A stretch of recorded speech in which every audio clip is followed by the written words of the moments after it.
My name is Evelyn Hart, and I'm 31 years old.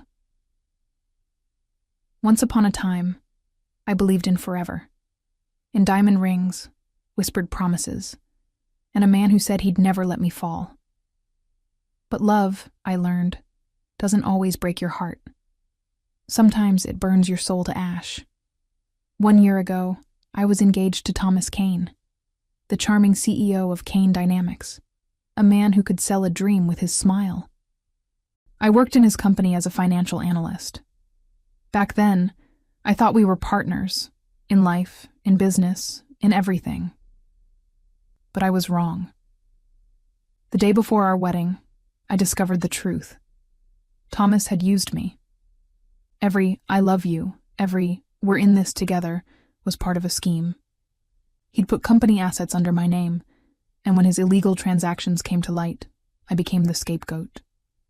By the time the investigation began, Thomas had vanished with millions. My reputation? Destroyed. My name?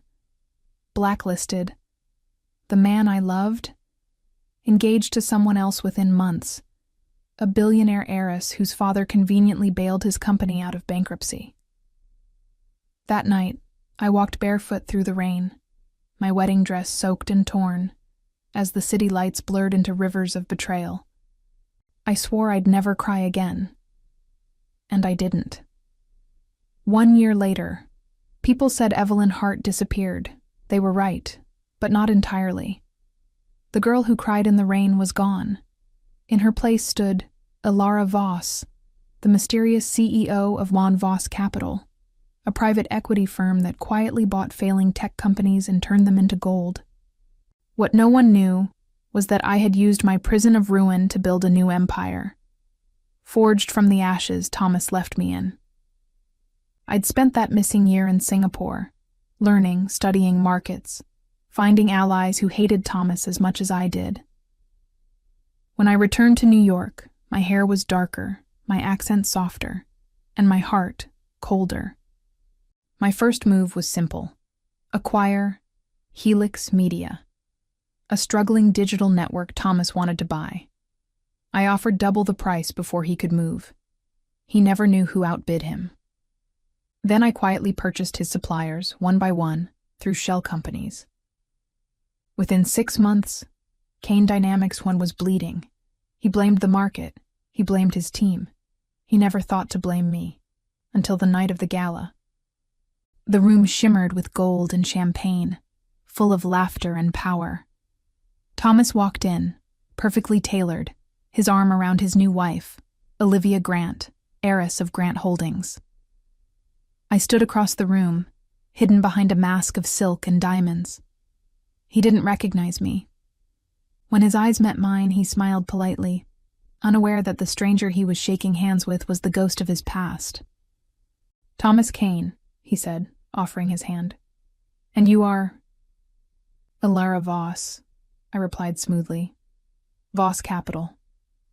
His expression flickered, recognition of the name, not the woman. "Ah, yes. The rising star of the East. You've been making quite an impact." I smiled, just enough to wound. "Impact is what happens when something finally breaks, Mr. Kane." He laughed lightly, not understanding. But he would. By the end of that night, I had secured his trust and his downfall. Over the next few months, Thomas grew desperate. His empire was collapsing. Deals fell apart. Investors pulled out. And there I was, Ilara, the mysterious investor offering him salvation. He thought he was using me again. But this time, I was the one writing the script. We met late nights in his glass office, the same place he once accused me of fraud. The irony wasn't lost on me. He'd pour wine, talk about stress, regret, loss. Once his voice cracked as he said, "You remind me of someone I hurt long ago." I almost laughed. Almost. "Maybe you should apologize," I said, watching the guilt flicker across his face. "I can't," he whispered. "She'd never forgive me." He was right.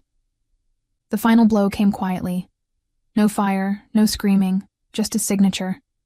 I made him sign a merger agreement he thought would save his company. In reality, it transferred controlling interest of my Kane Dynamics Nori to Fall Voss Capital. When the deal closed, his entire empire, the buildings, the assets, the reputation, belonged to me. He didn't realize it until it was too late. That night, I visited him in his office one last time. No disguise, no mask, just me. When he saw my face, his glass slipped from his hand, shattering on the marble floor. "Evelyn," he whispered. "You're alive?" I finished, smiling coldly. "Surprised?" He stepped forward, his voice trembling. "I thought you were gone. You thought I'd stay broken." I cut him off. "But I rebuilt myself with every lie you told. Every betrayal made me sharper." He fell silent, eyes wide with the realization that every piece of his ruin had my fingerprints on it. "Why?" he asked, almost pleading.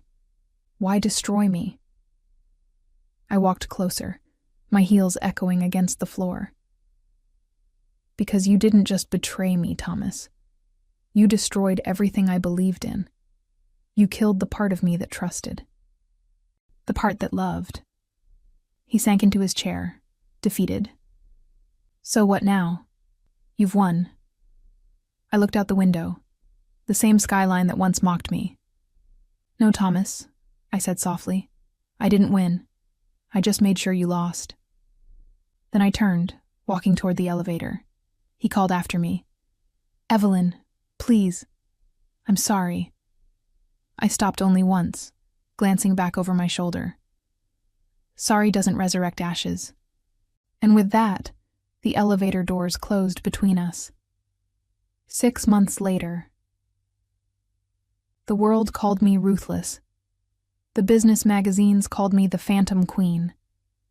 But they didn't know that behind every victory there was a heartbeat that still ached. Some nights, I'd sit by the window sipping black coffee, watching the city breathe, and wonder if vengeance had really set me free, or simply chained me to a new kind of prison.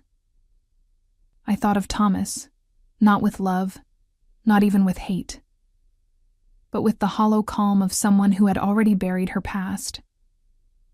Then one morning, a letter arrived. No address, no sender, just one line.